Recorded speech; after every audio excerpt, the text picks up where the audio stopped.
très heureux de retrouver des amis, collègues et anciens professeurs qui partagent ce modeste travail avec vous. Donc, ce travail a porté sur l'entraînement d'attitude chez le majeur.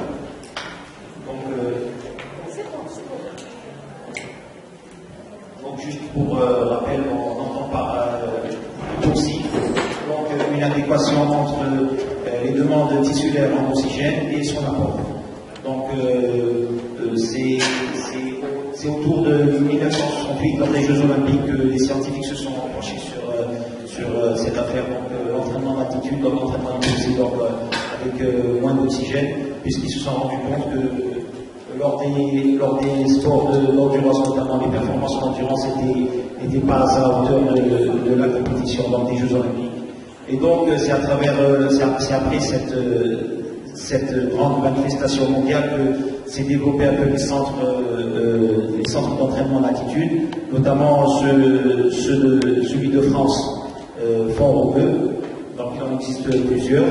Donc les méthodes d'entraînement au début, après l'année 1968, consistaient en une méthode qui s'appelle le high-high, donc s'entraîner haut et vivre haut, c'est-à-dire s'entraîner en altitude et vivre en altitude. Donc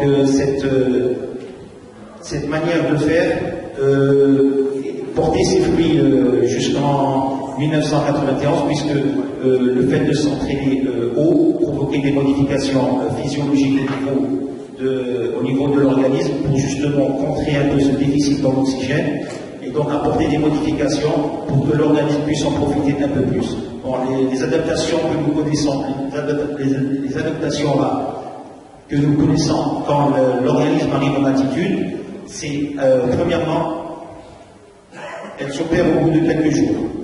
Au bout du troisième jour, nous commençons à observer quelques adaptations, notamment la première qui est la production d'hémoglobine qui s'accentue, donc par l'effet d'une hormone appelée EPO qui a été,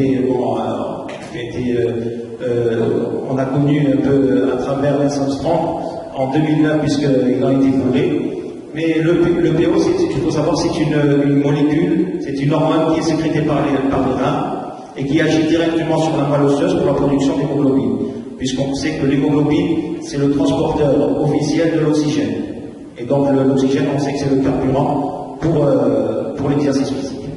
La deuxième transformation, c'est un peu l'affinité alvéolo-pulmonaire. Donc nous savons que l'air traverse à partir de la paroi des alvéoles, puisque l'alvéole c'est la terminaison, c'est la dernière étape de l'air dans le poumon. C'est-à-dire que le poumon passe plusieurs étapes, et l'alvéole est la dernière étape. Et donc quand l'affinité se développe, c'est-à-dire que le passage du poumon aux artères se fait à travers l'alvéole.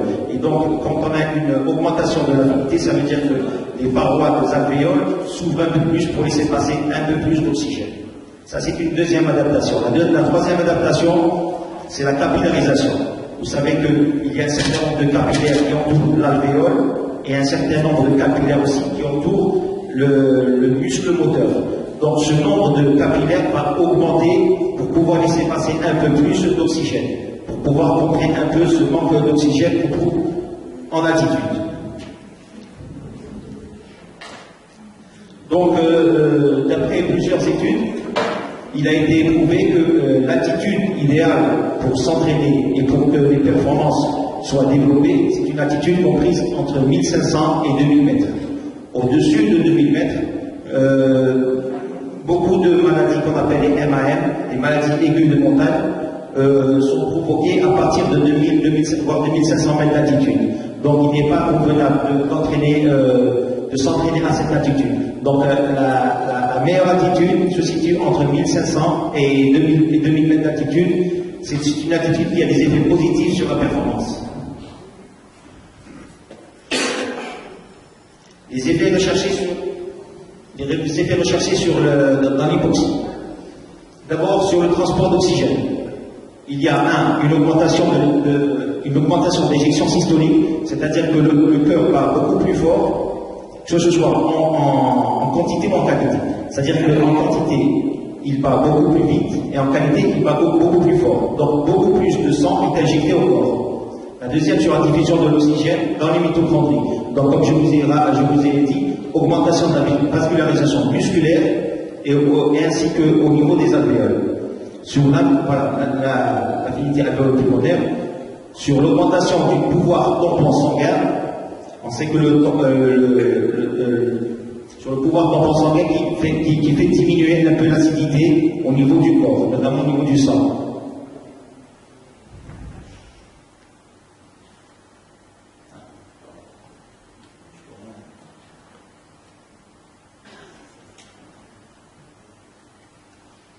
Donc là, nous voyons les différents sites d'entraînement d'hypoxie.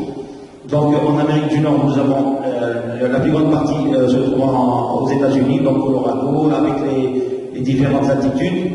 Amérique du Sud, Europe, en Afrique, nous avons Ifrane, Nyahururu au Kenya et Eldoret, et nous avons aussi un autre spot au niveau de l'Afrique du Sud. Donc chacun des sites est spécifique à une discipline donnée. Malheureusement, en Algérie, je pense que le seul site où il est possible de fabriquer un centre, c'est Kishda. Bon, il y a eu un projet, mais pour l'instant, il est en berne. Donc, il ne faut pas oublier que lorsque nous atteignons certaines altitudes, chaque corps réagit à sa manière. Donc, tous les corps ne réagissent pas de la même manière. Et nous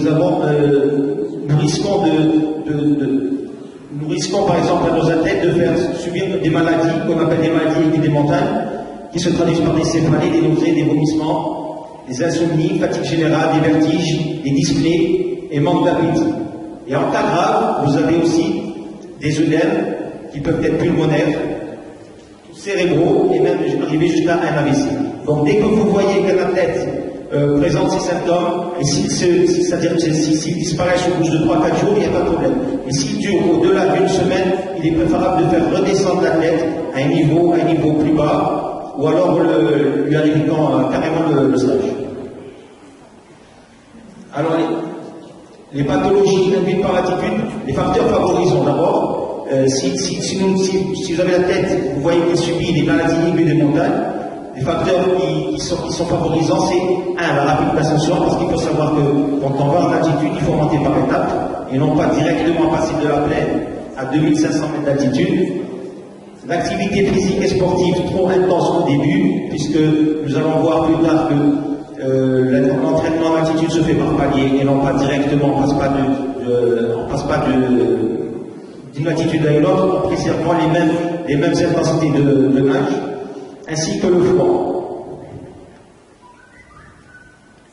Alors, les différentes méthodes d'entraînement. Alors, la première méthode d'entraînement qui a été utilisée, c'est la méthode high-high, c'est-à-dire s'entraîner en altitude et dormir en altitude. C'est une méthode qui a fait ses preuves, mais on a trouvé que cette méthode était bonne uniquement pour préparer les compétitions d'altitude, puisque à la fin, l'organisme était acclimaté à l'altitude. Donc c'est une bonne méthode pour préparer une compétition en altitude juste après le stage. La deuxième méthode qui a été proposée par Levine en 1991 consistait c'est la méthode high-low, c'est la méthode qui consistait à vivre en altitude et s'entraîner en plaine, c'est-à-dire au niveau de la mer. C'est une bonne méthode parce que le fait de vivre en altitude, déjà, c'est-à-dire ça constitue déjà un entraînement puisque l'athlète évolue dans un monde en hypoxie, c'est-à-dire que son organisme s'accoutumait à l'hypoxie, et le fait de s'entraîner en plaine, c'est-à-dire il s'était permis à l'athlète de travailler des intensités élevées, ce qui n'est pas le cas dans le premier cas high-high. Quand on est en altitude, c'est vrai qu'on s'entraîne, mais on n'arrive pas à s'entraîner aux intensités à laquelle on est habitué à s'entraîner en plaine. Donc la seule différence, c'est les degrés et les intensités d'entraînement. Et la troisième méthode, c'est la méthode low-high. La méthode low-high, c'est vivre, c'est-à-dire en plaine, au niveau de la mer, et s'entraîner en altitude.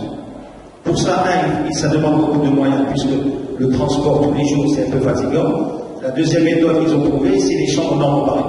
Les chambres normobariques, c'est des chambres assez coûteuses qui produisaient un peu les effets de l'altitude. Il existe 3 chambres normobariques, trois sortes. La première, c'est celle qui consistait à diminuer la pression atmosphérique, puisque quand on diminue la pression atmosphérique, nous respirons moins. C'est ce qui se passe, par exemple, au niveau de la plaine, au niveau de l'eau. Ce n'est pas que, au niveau de la mer, ce n'est pas qu'il y a moins d'air, c'est que l'air est beaucoup plus dense, puisque la pression atmosphérique est plus grande. Donc l'air est plus tassé. Plus nous nous élevons, et moins la pression diminue. Mais les taux d'oxygène, par exemple, si nous calculons le taux d'oxygène en altitude et au niveau de la mer, c'est les mêmes. Nous couvrons 21% d'oxygène.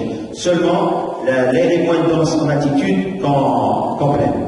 Et donc la première chambre consiste à diminuer la pression atmosphérique. Le deuxième type de chambre normobarique consiste à jouer sur les gaz. La première propose de diminuer le nombre de molécules d'oxygène. Et la troisième, c'est rajouter le taux d'azote.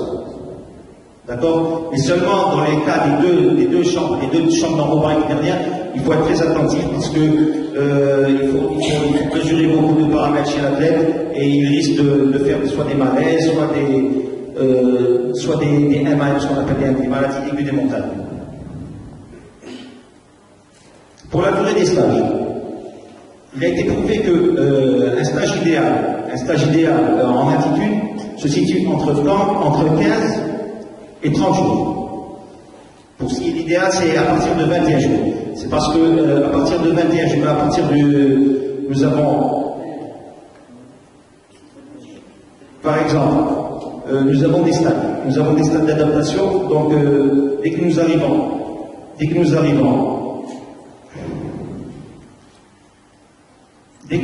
dans un stage en altitude, vous avez déjà la première étape qui est une étape d'une semaine d'adaptation. D'accord, c'est une semaine d'adaptation. Après, nous avons les transformations qui commencent à s'établir au début de la première semaine, où l'athlète se sent mieux et il arrive à produire, c'est-à-dire l'intensité peut être augmentée à partir de la première semaine. La première semaine étant une semaine d'adaptation, donc l'entraîneur doit veiller à ce que l'entraînement soit uniquement du type aérobie. Pardon, je suis un peu perdu.